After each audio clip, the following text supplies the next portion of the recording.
What's going on, everyone? Here we are in Tahit in Algeria. I've been thinking a little bit about, after being in Algeria for a few days and also after visiting Morocco before, I'm gonna make a kind of a comparison between the two, and I'm gonna tell you in a Morocco versus Algeria kind of setting what are the pluses in visiting Algeria.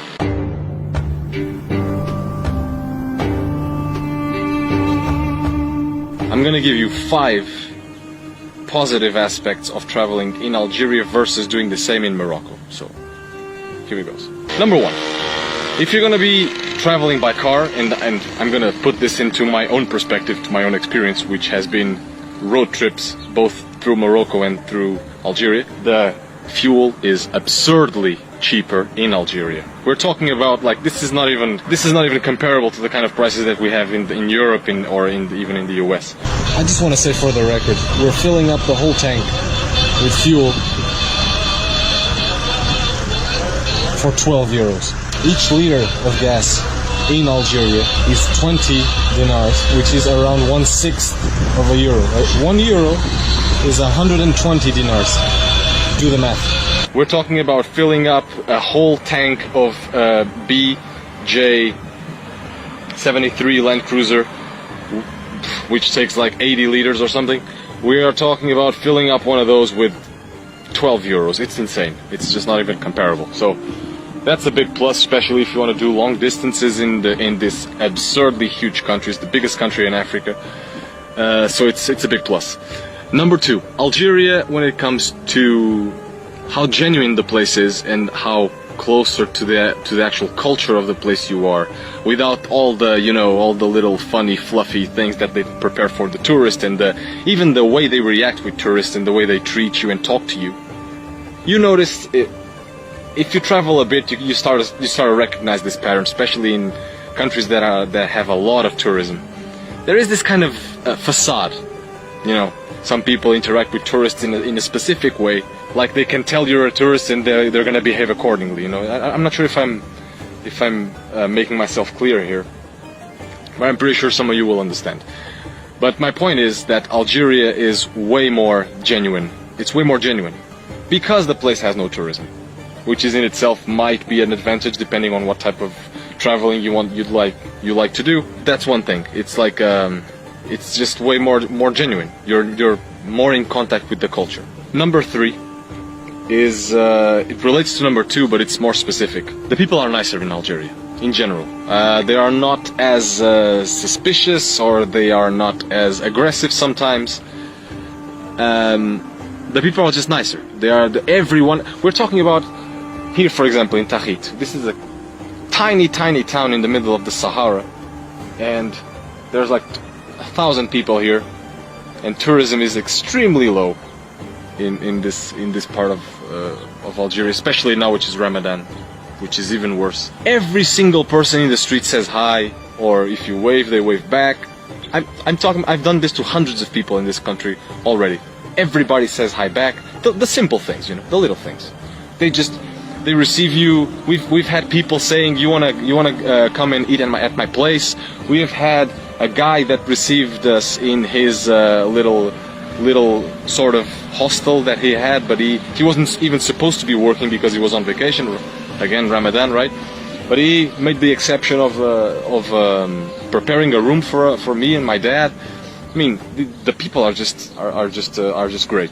I'm not saying that the people in Morocco are not nice or anything, but it's clearly different in Algeria, clearly different. So number 4, and this is kind of also related with the fact that tourism is way more limited.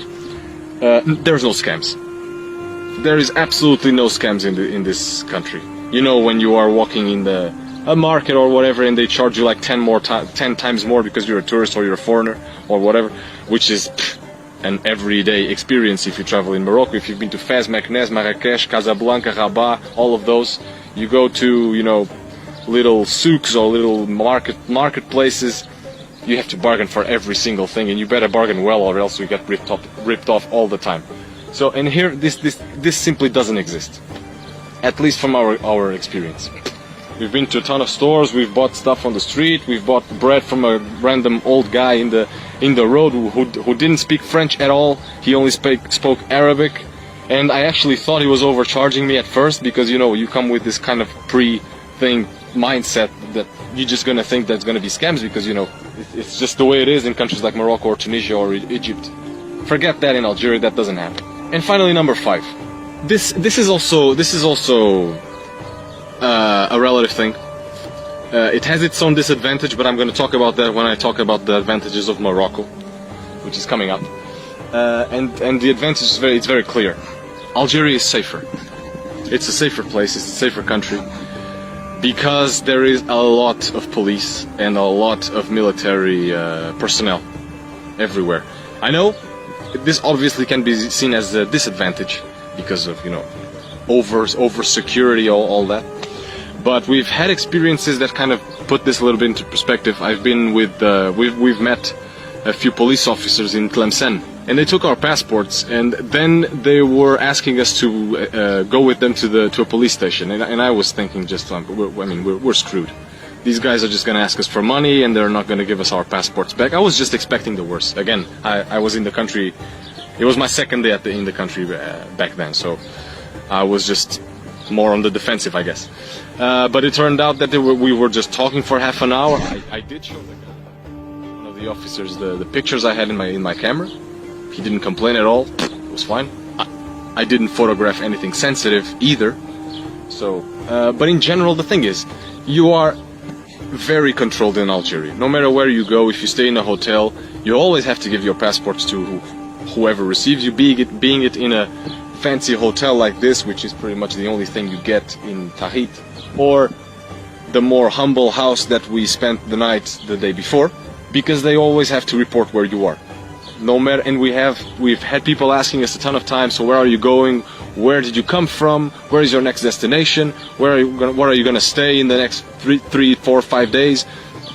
So yeah, there's a lot of control. But the thing is, crime is extremely limited here, and I can tell you stories like when I was in Morocco, I've seen this is unfortunate stuff, but I've seen like people just fighting in the street a few times. And by the way, I saw that like my first day there. When I was in Tangier, I saw that happening like twice, just like that. Tons of drug dealers in the street. In Tangier alone, I was approached like 15 times in one night. I'm not exaggerating. It was just like that. And not only I haven't been approached once since I've been here, I also heard stories that if you actually get caught with drugs here, you just go to jail. That's it. That's the end of it. But I'm seeing that from a positive angle. You can just travel freely as long as you tell them where you're going. And the thing is, we didn't actually plan our whole route previously. We were actually thinking about going from Oran to Algiers. And we changed our mind. We went all the way south. We did like 800 kilometers to the south, so we could see the Sahara and the dunes and all that. And it was fine. We didn't actually have to formalize anything with the police. So that's what I mean. It's safe. Some people might think it's a little bit over the top, because there is police everywhere. It's comparing that to Morocco, it's just crazy, or to any European country. And that's pretty much, yeah. Another thing that I'd like to mention as a side note. It's funny because because this country is more genuine, and it seems like a sort of a contradiction. In Morocco, I was only allowed in one mosque, and it was a mosque that was highly touristic, and it was pretty much with the tour around. I wasn't allowed in any other mosque. In Algeria, I've been in 2 mosques already, and I didn't pay a thing, no tour, no nothing. Fair enough. An imam tried to convert me in one of those. Obviously, it didn't work, but. You know, I guess it's the price.